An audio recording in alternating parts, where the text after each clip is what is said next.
After the death of Muawiyah, the son of Abu Sufyan, his son Yazid came into power as a caliph. This was in direct contradiction with the conditions of the truce that Muawiyah had signed with Imam Hassan 2 decades earlier, where the caliphate was meant to return to Imam Hussein. As Yazid came into power and the article of the truce was broken, he began demanding allegiance from Imam Hussein in order to get support and legitimacy for his rule.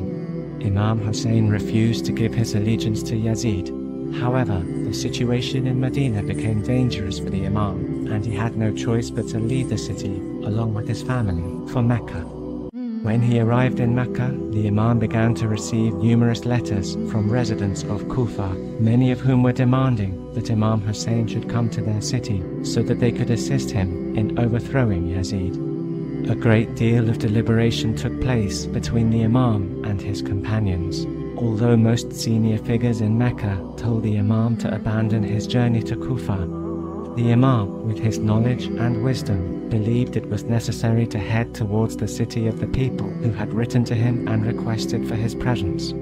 Earlier, the Imam had also sent his ambassador and cousin, Muslim bin Aqil, to evaluate the situation on the ground in Kufa, and he was reassured that the grounds were ready for his arrival.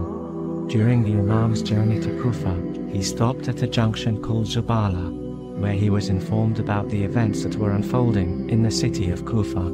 Yazid had replaced the previous governor with a more notorious person known as Ubaydullah ibn Ziyad, who immediately cast terror and fear amongst the loyal supporters of Imam Hussein. He had also quickly arrested Muslim bin Aqil and executed him. Many of the Kufan supporters of Imam Hussein were sent into shock and terror, eventually retracting back on their requests to the Imam. Some completely abandoned and betrayed their previous show of support. Those few who refused to back down were incarcerated by Ubaydullah ibn Ziyad. The Imam nevertheless decided to move towards Kufa, hoping that if he could enter the city, his supporters may be motivated to rejoin him. However, he was blocked in doing so by a battalion sent by Ibn Ziyad, led by Hur ibn Yazid. Hur prevented the Imam from entering the city and did not allow him to return back to Medina either. His battalion forced the Imam, his small group of followers, and his family members to move towards a deserted and barren land called Karbala, which they reached by the 2nd of Muharram, 61 Hijri.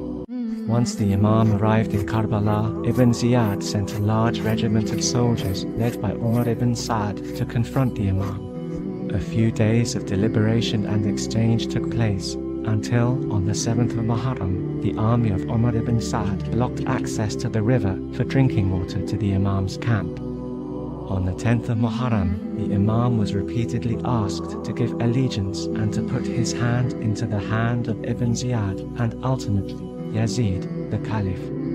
The Imam repeatedly refused to accept such an option. He chose martyrdom and death over the humiliation of having to give allegiance to this oppressive tyrant. An all-out battle ensued, resulting in the martyrdom of Imam Hussein, along with his family and his companions, in the most brutal of manners. The womenfolk and children were later taken to Damascus in the presence of Yazid, who rejoiced over his actions and showed no regret over his decisions.